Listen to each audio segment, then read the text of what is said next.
different evolutionary pathways together. So you deserve a lot of praise. Earthlight is basically designed in a way, and we're just getting started in a sense. Earthlight has been, and the PBA, the other part of Earthlight, New Worlds, we've been throwing conferences for several years. And then we've been putting on the Space Cowboy Ball and supporting different kinds of activities, space business plan competitions, research papers, things like that at the conferences. But we decided this year to sort of, I guess, take advantage of this little pause we've had on the planet and begin moving into a higher level of activity and interaction. So we're going to be coming out with different aspects of Earthlight in the next few months. Earthlight was created to, shall we say, get into the heart and soul of what it is we're doing as we open space and give it meaning. What I mean by that is that there are people engaged in this field who are very, very sincere and great people who are doing it perhaps because they've read science fiction and that's what the future is supposed to look like. Or they're fans of NASA and they want to go do it themselves. Or they're doing it because, more and more so, because maybe they'll make money at it. I'm trying to go into a deeper level with this and take advantage of the fact that at this moment in history, at this moment in time, we have the advantage of moving into a new world in a way where we can stop for a moment and look at everything that we've done and look at the places we're going and do that in a manner that no other group of people at any other time in human history has been able to do. And what I mean by that is that we can look back and go through archaeology and historical records in a way we've never been able to do. Look at the winners and the losers. Remember, as someone famously said, it's usually the winners of our history. But now we get to look at both sides. So we get to look at, shall we say, the colonization of North America from the European Anglo side and from the indigenous people side. Right? We get to look at things in different ways that we've never had that opportunity before. We also get to look at ourselves and say, okay, what is it we're doing as human species that's right? What are we doing that's wrong? We can look at the fact that the expansion of humanity in the past has been characterized by what you might call an attack on nature. Since the first moment that we lit a piece of wood to warm our caves, we've actually been attacking nature to expand our civilization.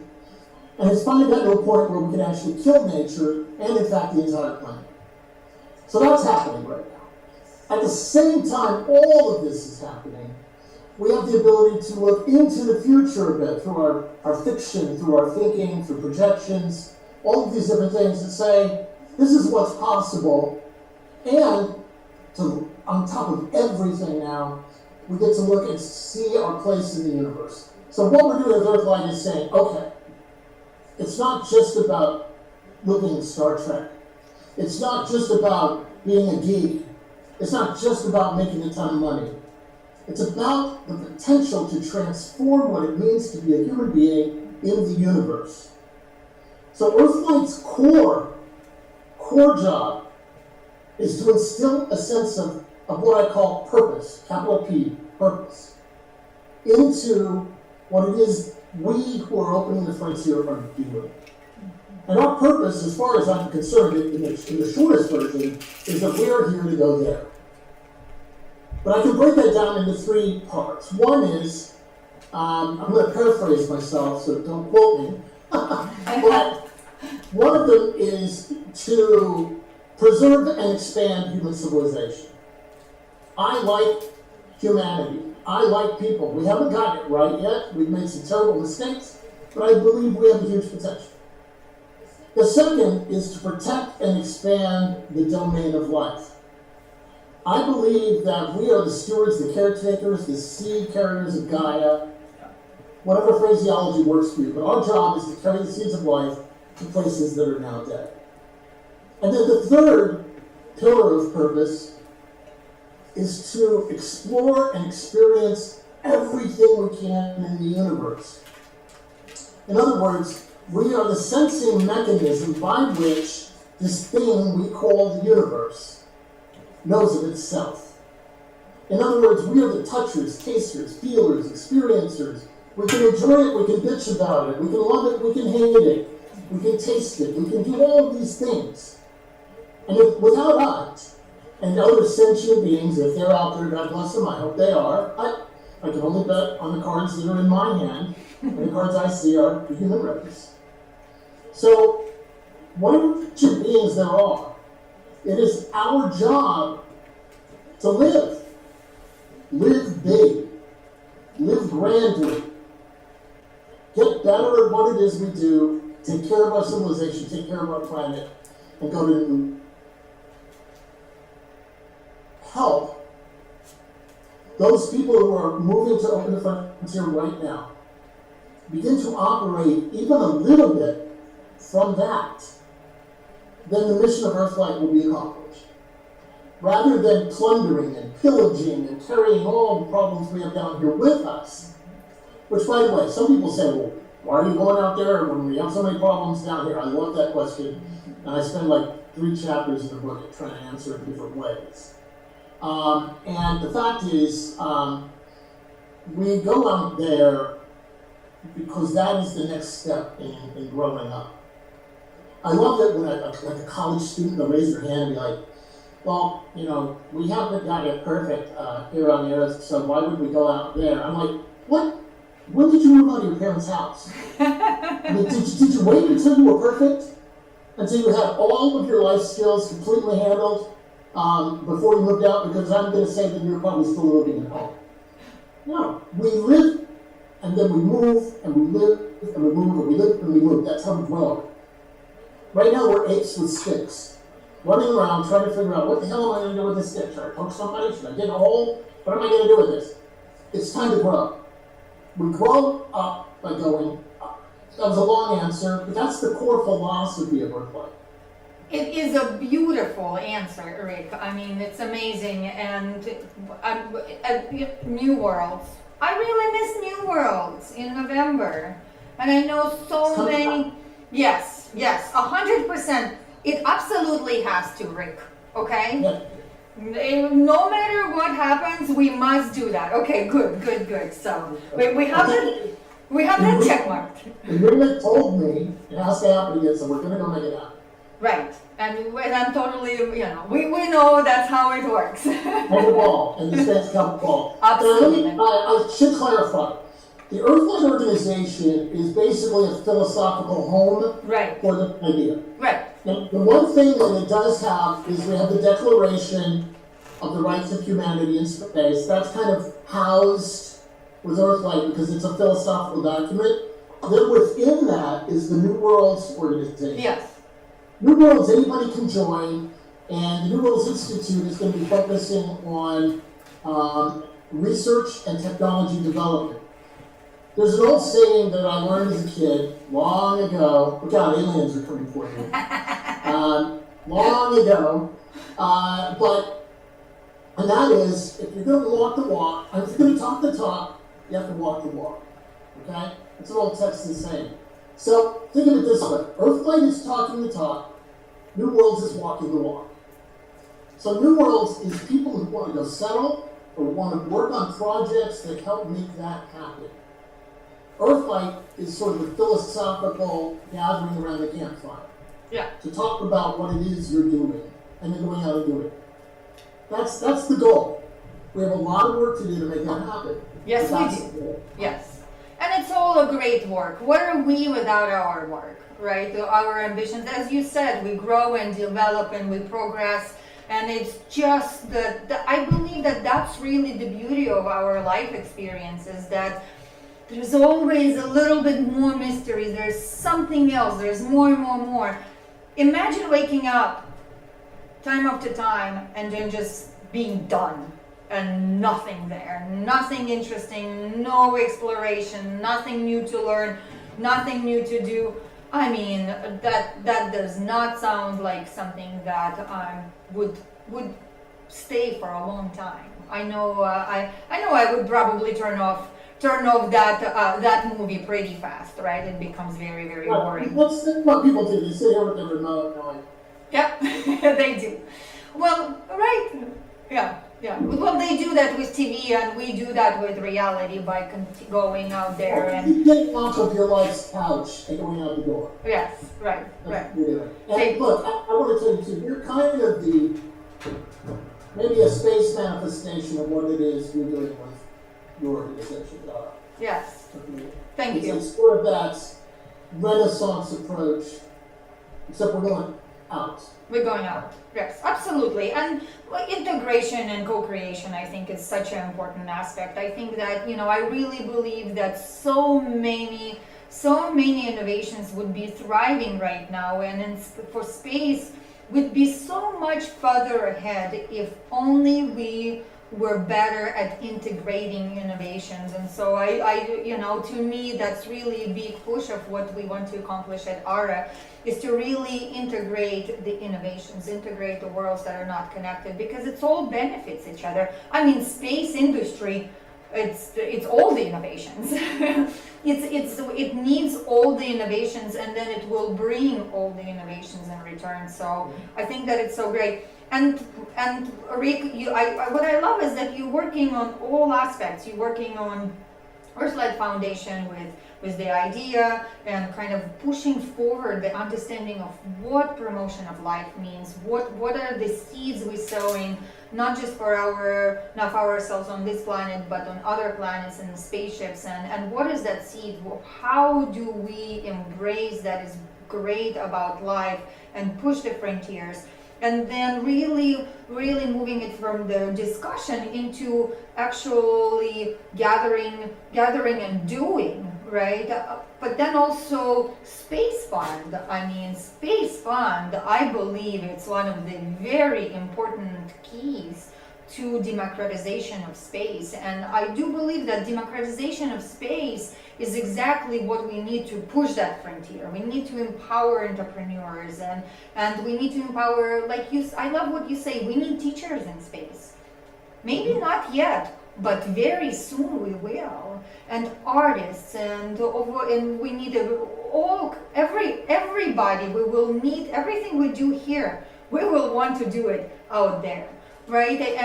And I think it's so wonderful that with the Space Fund, you actually doing the business, you supporting, you providing the standards, and with your research. I mean, the research you guys published, it's unbelievable, it's unheard of, Rick. And so I thank you so much about that. And would you expand a little bit more on the space rating research that Space Funds makes available, because it's kind of, I would say, you sharing the secret sauce of what are the good things to invest in, and you putting it all against all space valuation, and it's so thorough, it's so dedicated, it's so valuable. And you're not just saying it's my secret sauce, you open sourcing it. You're saying, look, just come to my website and you will see on all of that. So could you expand a little bit more on the space rating, please? Yeah, the Space Fund reality ratings are, when you're doing venture capital like we are, you have to have diligence, you have to do research. And we thought about it and realized that nobody out there had really put it in one place, sort of overviews of different verticals in the space field. The project is led by our amazing Megan Crawford and Andrew Granitstein, who is our chief researcher. They're amazing people. But the idea is that, let's just put it out. Now, this is like sort of sharing a generic version of Mama's spaghetti sauce recipe. But we are not telling you the secret spice that we put in right at the end. Okay? Ooh. So we're sharing everything else. Yeah. But there are things that, in our own internal diligence, in our own internal reviews, Yes. We do look at other things. So there are more elements. So it's like 90%. It's 90% of the recipe, basically. Figure out the rest of your 10. But it's that 10% that makes Yes. right? So, I mean, that's what we're looking at. And it was just something that was needed. One thing that I guess in my field I'm kind of known for is just putting it all out there. I don't really mince words. I don't like to hide things or play games or things like that. And so this was sort of along that same spirit. Is that we as a company believe that everybody rises, right? If we can have the same data, the same information that we can share. And it's been we've had a great response. And Nabin and a ton of time on that. We have some more information coming out in the next few weeks.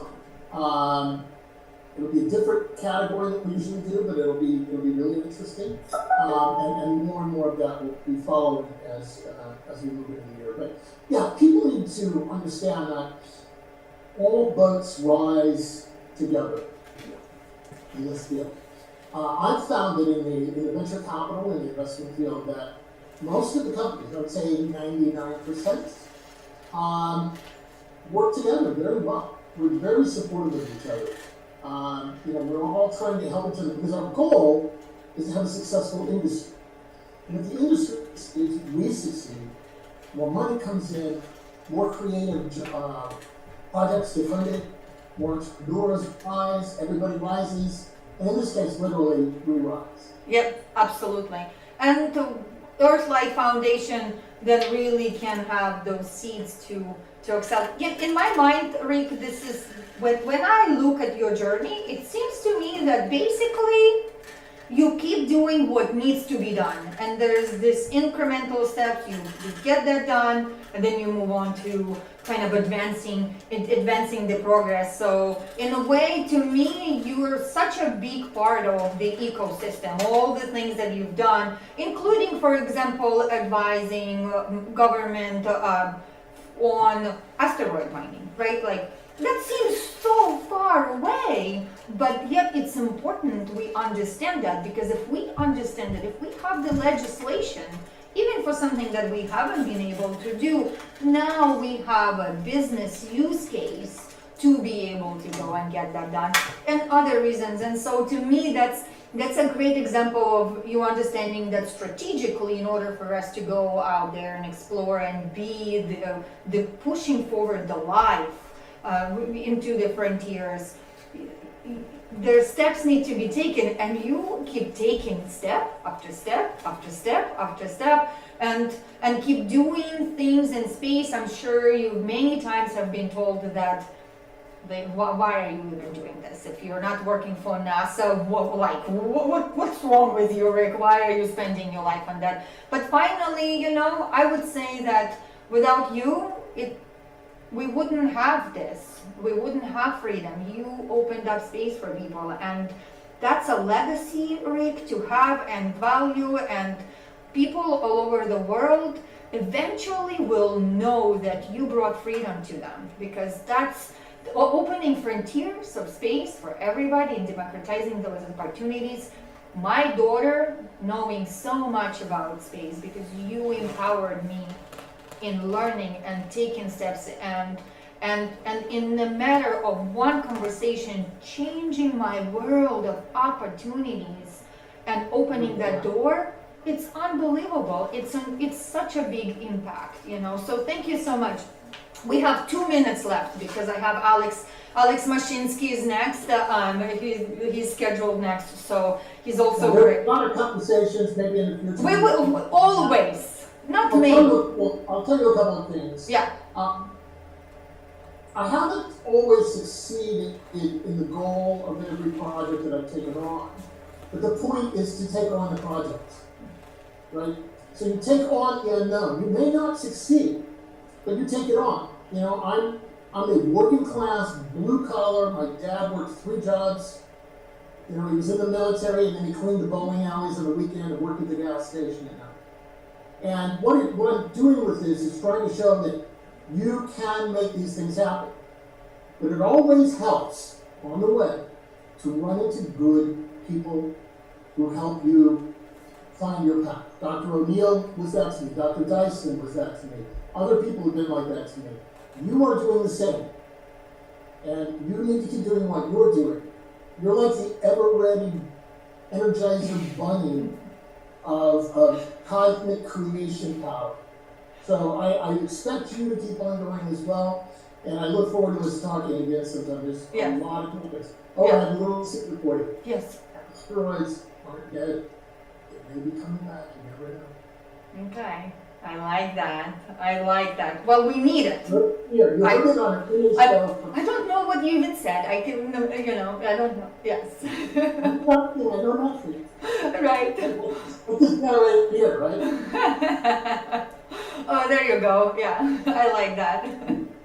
Thank you so much, Rick. I will see you soon, and hopefully things normalize in a way by April so you can come in person to ARA and be there in person. And if not, we'll yes, and the ball. We'll be back in November. Yes. Also, if anybody wants to contribute, I'll send you the button link for Earthlight's endowment. Yes. Real quick, the endowment is going to be designed to help fund scholarships for LGBTQ, Indigenous, women, African Americans, underrepresented groups in space. So we're going to build an endowment that will keep on giving forever as long as it's funded. Amazing. Thank you. Yes, thank you. Thank you so much, Rick, and I will talk to you soon. Have a wonderful day and Happy New Year. Happy New Year, or what I call this week, first week. Happy first week. Yes, it's been a great one. Bye-bye. Bye, Rick.